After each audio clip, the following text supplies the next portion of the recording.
La alquimia, la enigmática protociencia de la Edad Media. La alquimia medieval, considerada tanto una protociencia como un arte espiritual, fue un campo que buscaba la transmutación de los metales en oro y el descubrimiento del elixir de la vida. Durante esta época, figuras destacadas como Al-Razi, médico y alquimista persa, contribuyeron al conocimiento mediante la elaboración de textos que funcionaban en la química y la filosofía.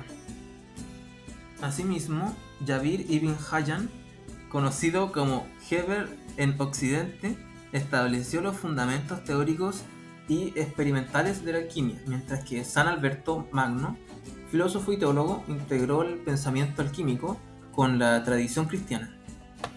Por otro lado, leyendas europeas asociadas a Nicolas Flamel lo retratan como un maestro en el supuesto descubrimiento de la piedra filosofal.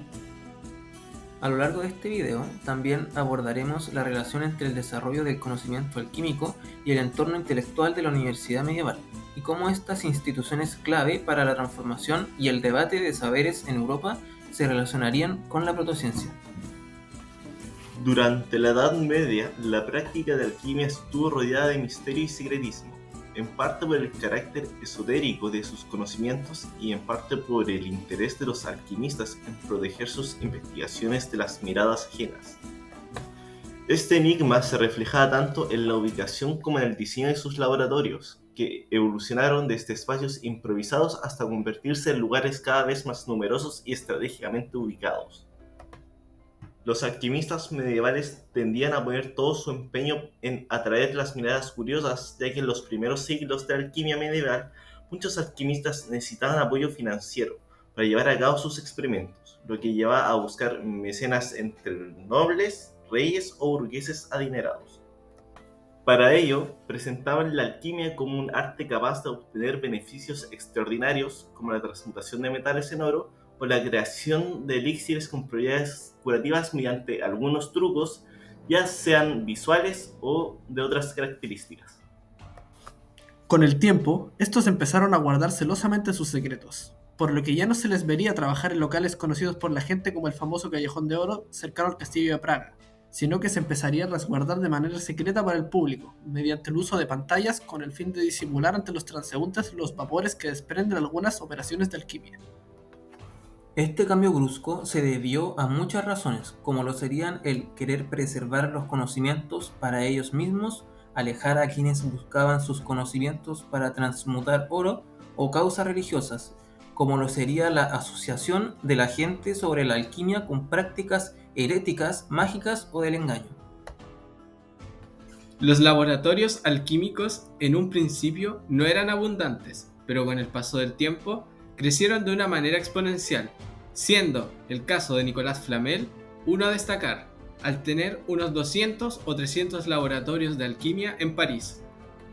Este tipo de laboratorios se instalaban en cualquier lugar, siendo ejemplos de estos los castillos, casa de los burgueses o las chozas, esos también en conventos o casas religiosas, el campo y abundantemente en las grandes ciudades, cuales no eran excepción a esto, siendo reducidos en espacio y especialmente acondicionados para las labores de la época. La vida social de los alquimistas siempre fue en tendencia a agruparse debido a que no habían posibilidades de crear una piedra filosofal, mientras no hubiera un maestro que instruyera en los secretos del hermetismo. Donde el hermetismo, la alquimia, es la corriente filosófica y espiritual basada en las enseñanzas de Hermes Trismegisto, cual enseña que el universo y el ser humano están interconectados y que a través de la transmutación de la materia también se busca la transformación espiritual del alquimista. Estos, además, se reúnen en lugares claves para narrar sus experiencias, problemas prácticos y resultados. En la vida social del alquimista, aunque muchos artistas trabajaban en solitario, otros contaban con una pareja y en otras ocasiones con pesadas cargas familiares. Uno de los argumentos preferidos de la sátira era la figura del pobre, fabricante de oro perdido entre las ruinas alquímeras de fabulosas transmutaciones, mientras que la esposa y los hijos, cubiertos con harapos, no tenían ni siquiera con qué comprar los alimentos de primera necesidad. Por otra parte, había que distinguir entre dos clases de parejas de alquimistas. Para unos se trataba del vínculo de unión habitual, legalizado o no. La mujer ayudaba al esposo en algunos momentos cruciales de la gran obra, por ejemplo, vigilando el Atenor cuando se tenía que mantener una larga o continua guardia. Era también ella la encargada de los quehaceres domésticos. Sin embargo, hay que considerar la existencia de otro tipo de unión, aquel que el alquimista y su compañera se comprometían conjuntamente en la búsqueda de las operaciones de la piedra filosofal, formando así una verdadera pareja hermética. Sin embargo, en la primera categoría, estas parejas de alquimistas no asumían, salvo excepciones, la función procreadora de las parejas corrientes. En la mayoría de los casos no tenían descendencia. Este fue el caso de Nicolas Flamel y su esposa Doña Pernay, la pareja más famosa de alquimistas franceses. Al-Razi, nacido durante el año 865 y conocido en Occidente como Races, fue un médico, filósofo y alquimista persa considerado una de las figuras más importantes de la ciencia islámica medieval. En el ámbito de la química, Al-Razi se destacó por sus escritos sobre procesos químicos y su enfoque experimental. Su obra, Kitab al-Asrar, en español, el libro de los secretos, recopiló técnicas como la destilación, la calcinación y la sublimación, procesos fundamentales en la química y la alquimia medieval. Al-Razi adoptó un enfoque empírico y sistemático, buscando no solo la transmutación de los metales, sino también aplicaciones prácticas como la preparación de medicamentos y materiales. De igual modo, enfatizó la importancia de la experimentación directa y la observación cuidadosa en el trabajo alquímico, sentando las bases para el desarrollo de la alquimia moderna.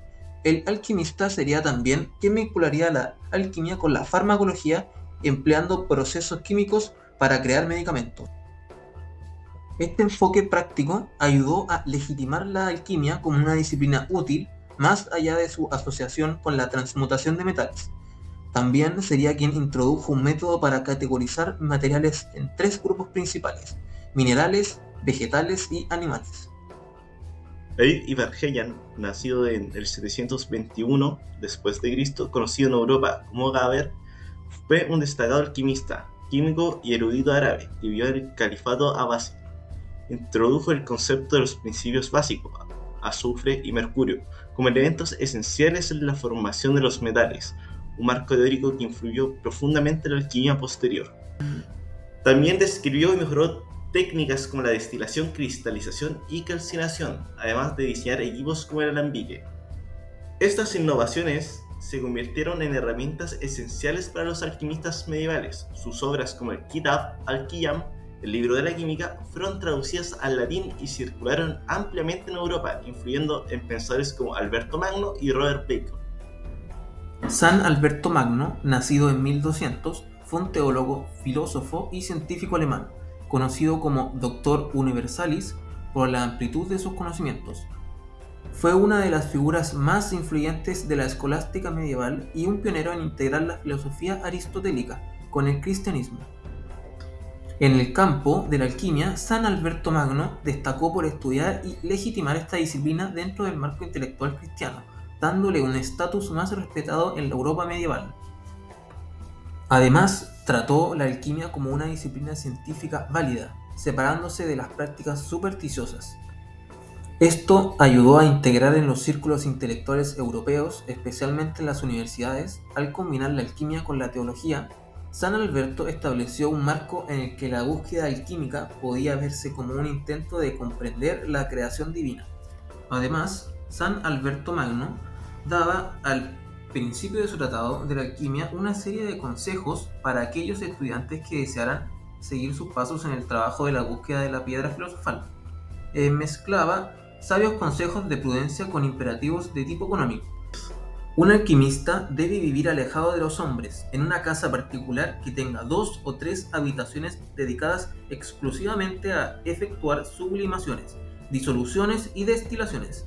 Este gran doctor escolástico perteneció por sus orígenes familiares a una noble y poderosa familia. De ahí que este consejo resultara difícil de conseguir a los numerosos alquimistas cuyos recursos personales fueran de más modestos. Además, los laboratorios no se instalaban únicamente en lugares tranquilos y retirados, sino también en ciudades con estrechas y ruidosas callejuelas. La alquimia medieval estuvo presente en universidades como París y Oxford y promovió el estudio de la materia y los cambios químicos. Personajes cuales destacar serían Trotula de Salermo, médica y alquimista medieval, cual escribió sobre la salud femenina y remedios naturales, cuyas obras influenciaron en la medicina medieval y cambiaron la alquimia con prácticas médicas avanzadas para la época. Personajes importantes como Paracelso revolucionó la medicina al introducir tratamientos químicos, promover un enfoque holístico y basarse en la observación práctica, sentando las bases de la farmacología moderna y la química. Otro personaje importante sería Robert Boyle, cual es considerado el padre de la química moderna por establecerla como ciencia experimental, separándola de la alquimia. Su ley sobre gases y énfasis en el método científico transformaron la comprensión de la materia y sus propiedades. Otro personaje importante sería Antoine Lavoisier, cual revolucionó la química al establecer la ley de conservación de la masa, definir elementos y reformar la nomenclatura química. Lavoisier en sus descubrimientos fue acompañado de Marie-Anne Pierre, su esposa, cual documentó y tradujo sus trabajos, además de ilustrarlos, siendo una pieza clave en la difusión y el desarrollo de sus ideas hacia el exterior. La alquimia, inicialmente una mezcla de prácticas místicas y experimentales, evolucionó hacia la alquimia moderna gracias a figuras como Paracelso, Boyle y Lavoisier, quienes incorporaron métodos empíricos y desmitificadores a sus principios. Debido a estos procesos, las universidades, la alquimia dejó de ser una práctica oculta y se integró en currículums académicos bajo una base racional. Esto sentó las bases para la formación de químicos y médicos con enfoque científico. Así la alquimia, dejando de ser un arte esotérico para convertirse en la raíz de la alquimia y la medicina moderna, demostrando que los misterios más antiguos son los que han iluminado los caminos actuales del conocimiento.